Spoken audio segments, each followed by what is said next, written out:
See, the world of light is a world of singularity. Is it also true for the world of darkness to be considered as world of singularity? No, darkness is devoid of light.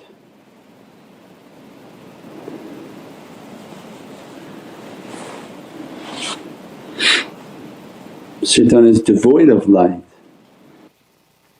So the world of light and the wavelength of light is an immense reality, and the electromagnetic spectrum of energy in which a lot of the nefarious jinns are operating, then they become devoid of light.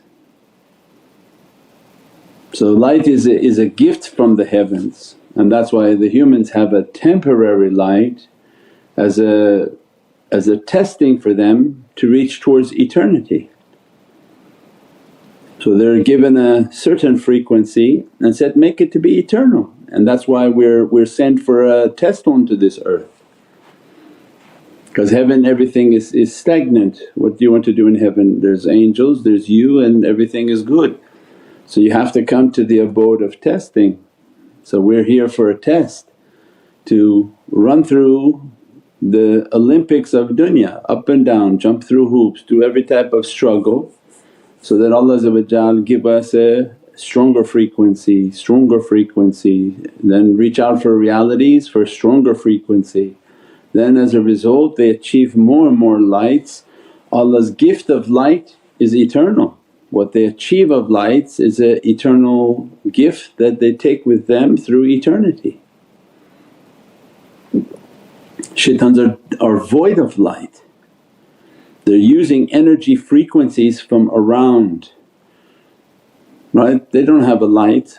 So in our previous talks of manifestation, if you're poor, broke and violent, what happens? You wait on the curb and you find a rich person and you jump them. What happens when they jump? They pull out their knife and say, okay, do this as I tell you, do as I tell you, do as I tell you. Well, now you're using that person's strength, you use that person's wealth, you use them for whatever means you want. If you were powerful, rich and strong, would you be doing that? No, because you don't need to bother with those people. So the ones whom have power on this earth are God's creation. Bani Adam, وَلَقَدْ كَرَمْنَا Bani Adam, that they have a light. Shaitan is hijacking them, they don't know who they are, they don't even know the power they have. Let me come and make their power be for me. They don't know that they have the ability to manifest. They start to ask for things, it starts to appear. They start to have a goal and it becomes more and more apparent. If they're pious and ask, they start to have many things start to appear. So this has to do with the power of manifestation. So they don't know they have this power, so shaitan come to them and say, be like this, you be like this, and all of a sudden these things start to happen. So all of this earth are the manifestations of people, and the shayateen whom are devoid of light, they hijack the light of Adam and Eve and the offspring of Adam and Eve. So they're the frequency of energy that devoid of light, and the things that they create through the jinan and the jinn races, they're devoid of light. They're using the energies around, and that's why they make devices, they make mechanical devices, because they don't have access to the heavenly lights. So when the Ifrit in the time of Sayyidina Sulaiman when he says, I want the throne of Shiva, the Ifrit says, it's going to take a little bit of moment. Why? Because they're going to use and manipulate the energies and steal the item and move it through space and time. So when people don't think, oh they can't move it, well they can. Allah was giving the example, and they were going to bring the entire throne, steal it for a Prophet and then move it through space and time and bring it. But the one whom had authority from heavenly power, immediately by the speed of thought asked Allah and replicated the throne. So then when she came, it says, it appears to be similar to my throne, because they can't steal a throne from somebody, it's a Prophet of Allah. So they replicated, but with the speed of thought, because from heavenly power is not even comparable, not even comparable to satanic power that has to use whatever in the frequency of the earth and the power that's around in the earth and the power within human beings for their power of manifestation. So they use technology. Why? Through mechanical and built realities, they have to build their gifts. The servant of Allah is given their gifts from Allah, from the world of light. So something completely different. These are the big battles, and that's why Shaytan keep them dumb, right? The concept on this earth is to dumb down people, don't let them know what their potential is. They can cause problems against the devil. And the responsibility of the shaykhs and trained by awliya is that, no, tell them the potential of their power so that they leave the satanic and come towards Rahman, inshaAllah.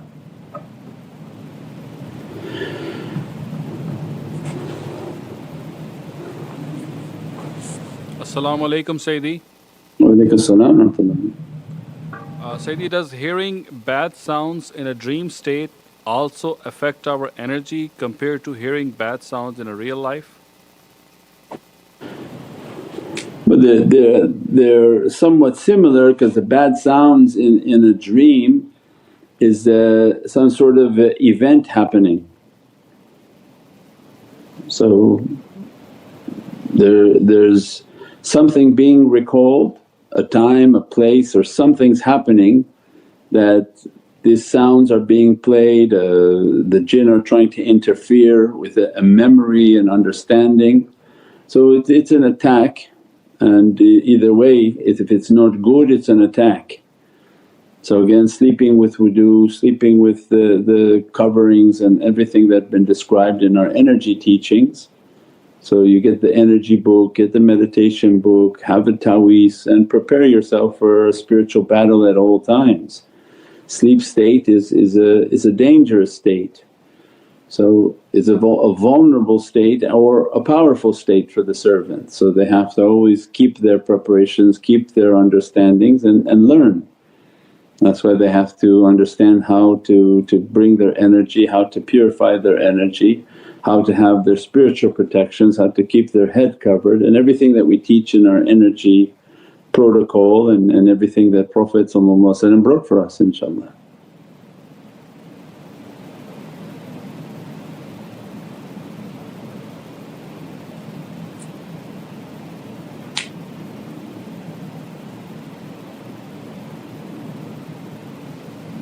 See, there's a question, basic question. As-salamu alaykum Sayyidi.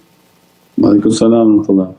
Sayyidi, a lot of personal care products such as hand lotions, creams and shampoos are made of petroleum products. What is your advice on using such products?